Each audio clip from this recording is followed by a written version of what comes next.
Imelda, why on earth did you not tell the doctor that you were pregnant? Why? I thought we agreed we were not going to tell anybody until the pregnancy starts to show. Not the doctor, of course. But when we discussed it, we made no exemptions. The doctor is also a human being. But even come to think of it, it was only an eye surgery.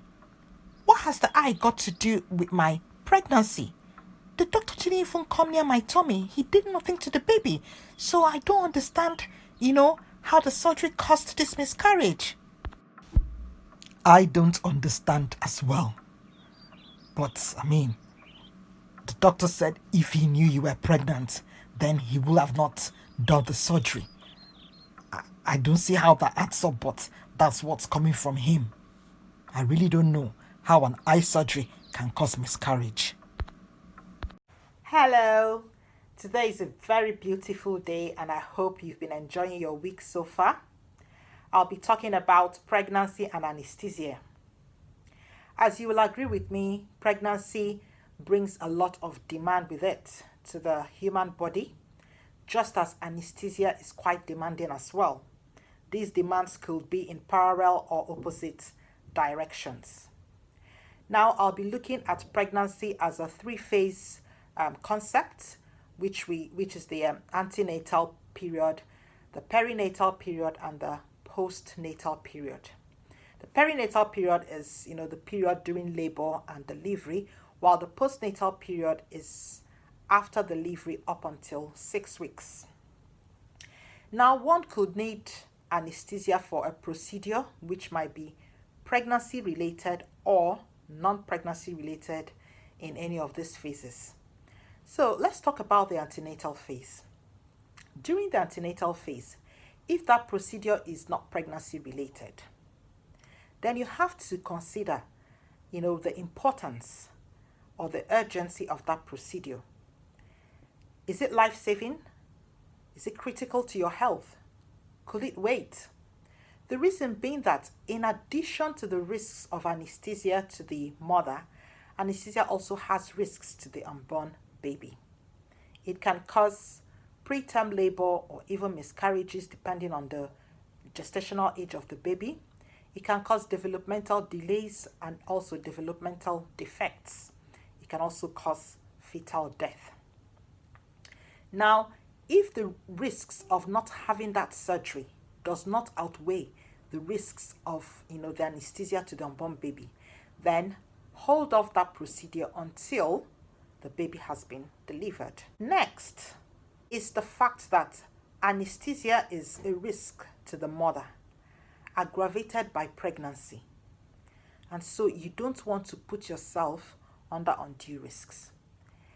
If that procedure is pregnancy related, such as terminating an ectopic pregnancy or evacuating products of conception after a miscarriage or an abortion, it is still important, that the anesthetist takes precautions. Because in as much as, that procedure is pregnancy related, we still need to make sure that the mother is safe. Now, science and technology has made it possible that there are some procedures that can be done, in the womb for the unborn baby. And so this is a special case. So if you're going to have a necessary procedure, it is important that you inform the anesthetist and the surgeons that you're pregnant. In many hospitals, any woman of childbearing age who is having a procedure will usually have a pregnancy test done. But just in case this is missed, it is your responsibility to inform your doctors that you're pregnant and the gestational age of that pregnancy. The perinatal phase anesthesia is also required for labor and delivery. And I'm going to dedicate an episode to talk about this, so stay tuned. I will move on straight to the postnatal period.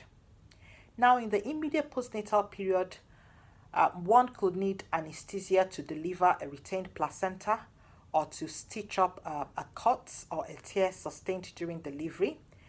A woman who is bleeding after delivery could also need anesthesia for examination and to find out the cause of that bleeding and also to treat it. Now, if you're planning to breastfeed your baby, you need to let the midwife and your doctors know that you're planning to breastfeed your baby, so that any anesthesia given to you during delivery and in the immediate post-op period will be modified, because a lot of the anesthetic agents do get into the breast milk, and you don't want your baby having some of these agents or these medications that we give to you. If you're having a procedure, much later on in the postnatal period, again, if that procedure can wait, let it wait beyond the 6 weeks. The further away you can keep it, the better, because the effects of pregnancy take a bit of time to settle, and it's not assumed, that these effects settle completely anytime before 6 weeks. Again, it's important that you inform the doctors that you have just had a baby in recent times, and that you're also breastfeeding if you're breastfeeding, so that our medications and the anesthetic technique could be modified to suit the fact that you're breastfeeding your baby. Now, the highlight of this series will be labor, delivery, anesthesia, and pain relief.